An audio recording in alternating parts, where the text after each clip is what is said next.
जैसे जोड़ने का चिन्ह प्लस, घटाने का चिन्ह माइनस, गुणा का चिन्ह मल्टीप्लाई और भाग का चिन्ह डिवाइड। ठीक है, ये हमको चिन्ह याद रखना है। अगर किसी सवाल में हमें इसका साइन दिखता है मतलब उस सवाल को जोड़ना है। अगर किसी सवाल में इस साइन का उपयोग है मतलब उसे हम घटाना है। अगर किसी सवाल में इस टाइप का चिन्ह आता है तो उसे गुणा करना है। और किसी सवाल में इस टाइप का चिन्ह आता है इसका मतलब उस संख्या को हमको भाग करना है। तो हम अब आगे एग्जाम्पल, सबसे पहले हम जोड़ना स्टार्ट करेंगे इकाई की तरफ से। इधर से हम स्टार्ट नहीं करेंगे, हम इधर से स्टार्ट करेंगे क्योंकि हम इकाई दहाई किधर से पढ़ते हैं, इकाई दहाई सैकड़ा हजार इस टाइप से पढ़ते हुए आते हैं ना, उल्टे साइड से। तो हम इकाई के नीचे इकाई की संख्या को जोड़ेंगे, दहाई के नीचे दहाई की संख्या को जोड़ेंगे, सैकड़ा के नीचे सैकड़ा की संख्या को जोड़ेंगे। तो सबसे पहले हम इकाई की संख्या को जोड़ना स्टार्ट करते हैं। तो देखिए जीरो के नीचे सभी जीरो हैं मतलब जीरो में जीरो जोड़ेंगे तो जीरो होगा। फिर देखो 3 के बाद में 1 लिखा हुआ है और 4 लिखा हुआ है, सभी ये एक दहाई की संख्या है। इकाई की संख्या हमारी कंप्लीट हो गई है, अब हम दहाई की संख्या में पहुंचेंगे। तो 3 के नीचे 4 है और 4 के नीचे फिर 4 है, मतलब कि 3 और 1 4 और 4 और 4 8। और फिर ये बचा 9, 9 के नीचे कोई भी संख्या नहीं है तो 9 को 9 लिख दिए। तो ये इस प्रकार से जोड़ने का सवाल हुआ। तो इसमें 9,999 और प्लस 801 और इसे जोड़ना है, इन सबको जोड़ना है। तो हम सबसे पहले इकाई के नीचे की संख्या को जोड़ेंगे, फिर दहाई के नीचे की संख्या को जोड़ेंगे, फिर सैकड़ा, फिर हजार और फिर 10,000। इनको अच्छी होनी चाहिए। 9 और 1 10 हो गया, क्योंकि 10 ऐसा बनता है तो 10 का 0 को यहाँ लिखेंगे और ये जो 1 बचा है इसको हासिल का इधर लिखेंगे। फिर 9 और 1 10 और 10 और 1 11 है। 11 हमारे पास ऐसा बनता है, 1 11 को हमने ये लिखा इकाई का और दहाई का जो 1 है वो हम इधर हासिल का चढ़ाएंगे। फिर 9 और 1 10 हो गया और 10 और 8 18। 18 हमारे पास ऐसा बनता है तो 18 को हम यहाँ पे लिखेंगे और हासिल का जो 1 बचा है उसको हम 9 और 1 10 होगा। फिर 10 हम ऐसा लिखेंगे तो 10 के 0 ये और फिर इस 1 को यहाँ पे लिखेंगे, 1 और 1 2। तो ये हमारा आंसर हो जाएगा। ठीक है, समझ में आया ये? देखेंगे घटाने का सवाल। घटाने मतलब कि माइनस वाला क्वेश्चन देखेंगे। तो माइनस वाला क्वेश्चन हम कैसे करते हैं उसका एक एग्जांपल लेते हैं। मान के चलो हमारे पास में 4 अंकों की कोई संख्या दी हुई है। ये संख्या हमारे पास क्या लिखी हुई है, इकाई दहाई सैकड़ा हजार। हजार में 9 है मतलब 9,000, सैकड़ा में 9 है मतलब कि 900 और इकाई और दहाई साथ में बोलेंगे तो 99, 9,999। इसमें से हमको जब घटाना है, मान के चलो हमने इसमें से 100 को घटा दिया। अब हम इसको 100 को घटाएंगे तो 9 में से जब 0 जाएगा तो 9 होगा, 9 में से 0 जाएगा तो भी 9 होगा, 9 में से 1 जाएगा तो 8 होगा और 9 के नीचे कुछ नहीं मतलब कि 9 से 0 गया मतलब कि 9।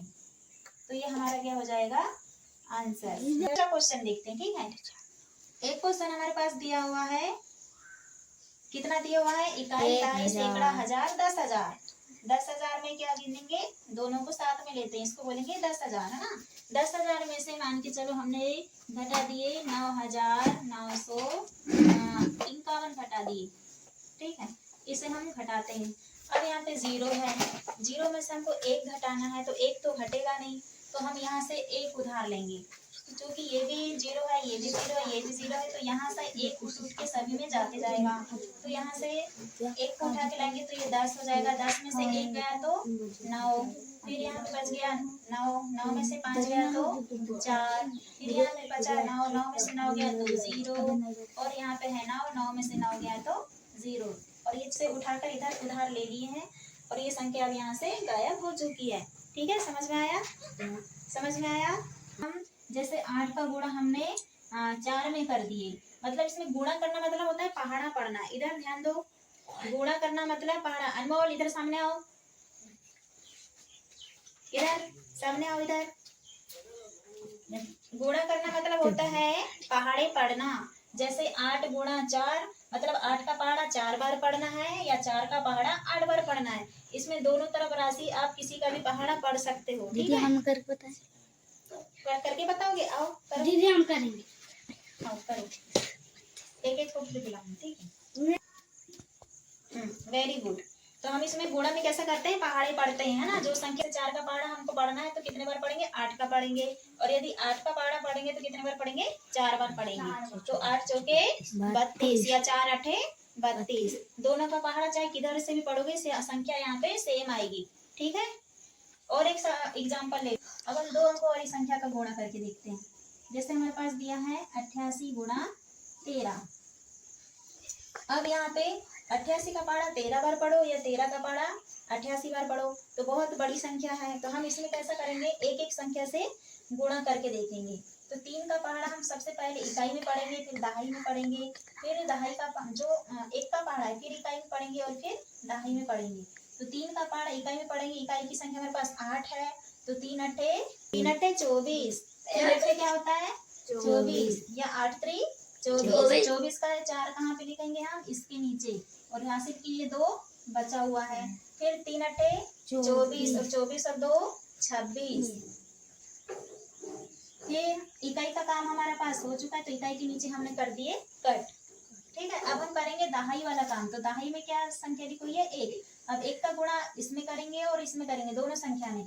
1 अट्ठे 8, 1 अट्ठे 8। अब हम इसको आपस में जोड़ देंगे। 4 के नीचे कुछ नहीं है, मतलब 4, 6 और कितना हो गया 14। 14 की 4 हासिल के चढ़ा दी हमने 1, और 8 और 2 10, और 10 और 1 11। हमने पूरा 11 इसलिए लिखे क्योंकि अगर इधर कोई संख्या रहती तो हम इसको भी हासिल में लेकर के आते, लेकिन इधर सामने अब कोई भी संख्या जोड़ने के लिए नहीं बची, इसलिए हमने 11 को 11 पूरा नीचे लिख दिया है। डिवाइड वाला सवाल। ठीक है, डिवाइड मतलब होता है भाग करना। तो हम भाग का सवाल करके देखते हैं। मान लो चलो हमने कोई संख्या ले लिए 830। कोई संख्या हमने ले ली क्या, 830। अब हम इसको डिवाइड करना है 5 से। हमारे पास में भाग के रूप में ऐसा भी चिन्ह आ सकता है, हमारे पास में भाग के रूप में 830 बटे के रूप में इधर 5 भी आ सकता है। मतलब इस रूप में भी लिखा हो सकता है क्वेश्चन, और इस रूप में भी लिखा हो सकता है। दोनों का अर्थ एक ही होता है कि हमको इसमें डिवाइड करना है, मतलब भाग करना है। तो अब देखो, जैसे हमने लिखा 830 और इसको डिवाइड करना है हमको 5 से। यदि 5 से डिवाइड करेंगे, सबसे पहले हम भाग में उल्टा होता है। ठीक है, अभी तक हमने जोड़ना घटाना गुणा देखे तो कहाँ से स्टार्ट कर रहे थे, हमने इकाई की ओर से, है ना, इकाई की ओर से स्टार्ट किए थे। लेकिन यहाँ पे भाग में हम किधर से स्टार्ट करेंगे, इस साइड से स्टार्ट करेंगे, ना कि इस साइड से। तो हम भाग में कहाँ से स्टार्ट करेंगे, इधर साइड से, है ना। तो सबसे पहले 5 का पहाड़ा 8 में पढ़ के देखो, मतलब कि 8 से आगे ना जाए, क्योंकि 5 छोटा है 8 बड़ा है, तो 8 ही तक की हम एक ही अंक ले लेते हैं। तो 5 का पहाड़ा यदि 2 बार पढ़ेंगे तो 10 आ जाएगा, लेकिन 10 तो 8 से बड़ा है, तो हम एक ही बार पढ़ेंगे। 5 एकम 5, एक बार पढ़ने पे क्या आ रहा है 5। इसको हम घटा देते हैं, 8 में से 5 गया तो 3। कितना होगा 3। फिर अब 3 छोटा हो गया है 5 से। अब हमें साइड वाले 3 को इसके साथ में लिख लेते हैं। अब ऐसा पढ़ना है कि 33 से आगे ना पढ़े, तो 5 छक्का 30 और 5 7 35 हो जाता है। तो 35 तो 33 से 2 आगे बढ़ गया, तो हम क्या करेंगे 5 छक्का 30, 5 छक्का 30। अब 30 को घटा दो, 3 में से 0 गया तो 3, और इधर 3 में से 3 गया तो इधर हो गया 0, यहाँ इसको कट कर दिए, है ना। अब बचा हमारे पास में 0। अब 5 का पहाड़ा ऐसे पढ़ेंगे कि 30 से आगे ना पढ़े, तो 5 छक्का 30, 30 में से 30 पूरा पूरा कट जाएगा, 0 का 0 और इधर 0, हमारे पास शेष फल क्या आ गया 0। इसको बोलते हैं हम क्या, शेष फल। 0 के रूप में जो संख्या आई है इसको क्या बोलेंगे हम, शेष फल। इसको क्या बोलेंगे हम, भागफल। भागफल। भाग करने के बाद में जो परिणाम प्राप्त हुआ है वो भागफल, और जिसको हमने बांटे हैं वो क्या कहलाता है, भाज्य। और जो बांटता है उसको क्या बोलते हैं, भाजक। उसको क्या बोलते हैं, भाजक। मतलब कि शेषफल के रूप में जो राशि बची हुई है वो उसको हम शेषफल बोलेंगे। मतलब भाग करने के बाद में जो राशि बची हुई है उसको शेषफल, और जिसको बांटा जाता है उसको क्या बोलते हैं? भाज्य। और जो भाज्य होता है उसको क्या बोलते हैं? भागफल। और जिससे हम बांटते हैं उसको क्या बोलते हैं? भाजक। भाजक, ठीक है। आया ये समझ में? और एक क्वेश्चन ले भाग का, लेकिन दूसरा क्वेश्चन, ठीक है। जैसे मान 311 को हमको डिवाइड करना है 3 से, है ना। तो 3 का पहाड़ा ऐसे पढ़ेंगे, 3 से आगे ना बढ़े तो एक बार पढ़ेंगे तो 3 एकम 3 में से 3 गया तो ये होगा 0। अब यहाँ पे है 11, 11 को दोनों को ले लेते हैं। तो अब 11 से आगे ना बढ़े तो तीतर का 9 और 3 जो के 12 हो जाता है, तो 12 तो 11 से बड़ा है, तो 3 तिया 9। अब 9 को ऐसे घटाना है। अब 9 जो है उसको हम इस साइड लिखेंगे इकाई के नीचे, ना कि दहाई के नीचे, क्योंकि 9 सिंगल वर्ड है। और मैंने बताई थी जो सिंगल संख्या होती है वो इकाई की होती है, बताई थी ना। सिंगल जो संख्या होती है वो इकाई वाली होती है, तो इकाई के नीचे हम सिंगल वाली संख्या को लिखेंगे। तो ये 1 में से तो 9 नहीं घटेगा, तो 11 में से एक उधार ले लेंगे तो 11 हो जाएगा। तो 11 में से 9 हो गया तो 2 बचा। अब देखो 3 बड़ा है 2 छोटा है, तो हम इसमें एक 0 लगाएंगे। यहाँ कहीं 0 दिख रहा है क्या? यहाँ का 0 नहीं है, हमने अलग से 0 लगाए, इसलिए अलग से 0 लगाए हैं। तो यहाँ पे क्या लगा लेंगे हम? दशमलव या पॉइंट, है ना। तो अब यहाँ पे ऐसा पहाड़ा पढ़ना है 3 का कि 20 से आगे ना पड़े। तो 3 5 15 और 3 चिंग 18, 3 7 21 हो जाता है। तो 21 तो 20 से आगे बढ़ जाएगा, तो 3 चिंग 18, 18 को घटा दो 10। यहाँ पे भी 0 में से 8 नहीं जाएगा, एक उधार लेंगे तो ये 10 हो गया, 10 में से 8 गया तो 2, और यहाँ पे बचा 1 में से 1 गया तो ये हो गया 0। फिर हमारे पास में 2 बचा शेषफल के रूप में, फिर हमने एक 0 लगा दिए। अब यहाँ पे एक 0 लगाएंगे तो फिर से यहाँ पे पॉइंट नहीं लगाएंगे, एक बार हमने दशमलव लगा दिए, मतलब कि दोबारा हमको इधर पॉइंट नहीं लगाना है, ठीक है। फिर हम पढ़ेंगे 3 का पहाड़ा 6 बार, फिर आ गया 18, तो 10 में से 8 गया तो फिर यहाँ पे 2 बचा और यहाँ पे 0। अब यहाँ पे फिर 2 आ गया, फिर हमने एक 0 जोड़ दिए, फिर ये 6 बार जाएगा, फिर वही संख्या आते जाएगी। तो ये 6 बार बार बार आते जा रहा है। हमारा आंसर इधर शेषफल के रूप में 0 नहीं आएगा, है ना, क्योंकि ये बार बार 2 बचते ही जा रहा है। तो हम इसको क्या कर देंगे? बार लगा देंगे, क्योंकि ये संख्या बार बार आते जा रही है ना। कौन सी संख्या? 6 वाली संख्या, है ना, बार बार आते जा रही है, इसलिए हम इसको क्या कर देंगे? बार लगा देंगे। और ये हमारा क्या आ जाएगा? आंसर।